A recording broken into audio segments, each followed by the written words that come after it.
पहली पुतली रत्नमंजरी की कहानी। अम्बावती में एक राजा राज्य करता था। वह बड़ा दानी था। उसी राज्य में धर्मसेन नाम का एक और बड़ा राजा हुआ। उसकी 4 रानियां थी। एक थी ब्राह्मण, दूसरी क्षत्रिय, तीसरी वैश्य और चौथी शूद्र। ब्राह्मणी से एक पुत्र हुआ, जिसका नाम ब्राह्मणीत रखा गया। क्षत्राणी से 3 बेटे हुए। एक का नाम शंख, दूसरे का नाम विक्रमादित्य और तीसरे का भर्तृहरि रखा गया। वैश्य से एक लड़का हुआ, जिसका नाम चंद्र रखा गया। शूद्रानी से धन्वंतारी हुए। जब वे लड़के बड़े हुए तो ब्राह्मणी का बेटा घर से निकल पड़ा और धारापुर आया। हे राजन, वहां के राजा तुम्हारे पिता थे। उस लड़के ने राजा को मार डाला और राज्य अपने हाथ में लेकर के उज्जैन पहुंचा। संयोग की बात है कि उज्जैन में आते ही वह मर गया। उसके मरने पर क्षत्राणी का बेटा शंख गद्दी पर बैठा। कुछ समय बाद विक्रमादित्य गद्दी पर बैठे।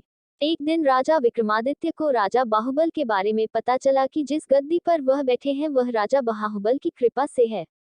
पंडितों ने सलाह दी कि हे राजन, आपको जग जानता है, लेकिन जब तक राजा बाहुबल आपका राजतिलक नहीं करेंगे तब तक आपका राज्य अचल नहीं होगा। आप उनसे राजतिलक करवाओ। विक्रमादित्य ने कहा, अच्छा। और वह अपने ज्ञानी और विश्वसनीय साथी लूथवरण को साथ लेकर वहां गए। बाहुबल ने बड़े आदर से उसका स्वागत किया। 5 दिन बीत गए। लूथवरण ने विक्रमादित्य को सलाह दी कि जब आप विदा लेंगे तब राजा बाहुबल आपसे कुछ मांगने को कहेंगे। राजा के घर में एक सिंहासन है, जिसे साक्षात महादेव ने राजा इंद्र को दिया था और बाद में इंद्र ने बाहुबल को दिया। उस सिंहासन में ये गुण है कि जो उस पर बैठेगा वह 7 द्वीप नवखंड पृथ्वी पर राज करेगा। उसमें बहुत से जवाहरात जड़े हैं। उसमें सांचे में ढालकर 32 पुतलियां लगाई गई है। हे राजन, तुम उसी सिंहासन को मांग लेना।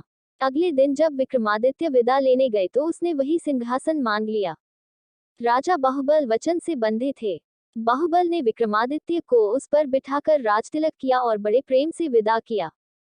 राजा विक्रमादित्य ने लौटते ही सभा की और पंडितों को बुलाकर कहा, मैं एक अनुष्ठान करना चाहता हूँ।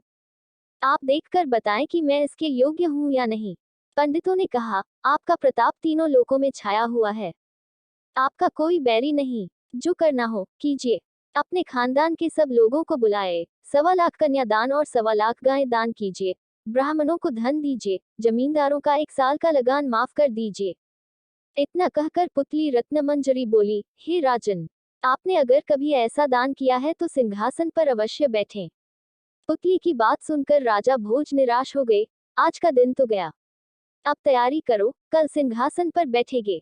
इस तरह सिंहासन बत्तीसी की पहली पुतली ने राजा भोज को नहीं बैठने दिया और अगले दिन दूसरी पुतली चित्रलेखा ने सुनाई राजा विक्रमादित्य की कहानी।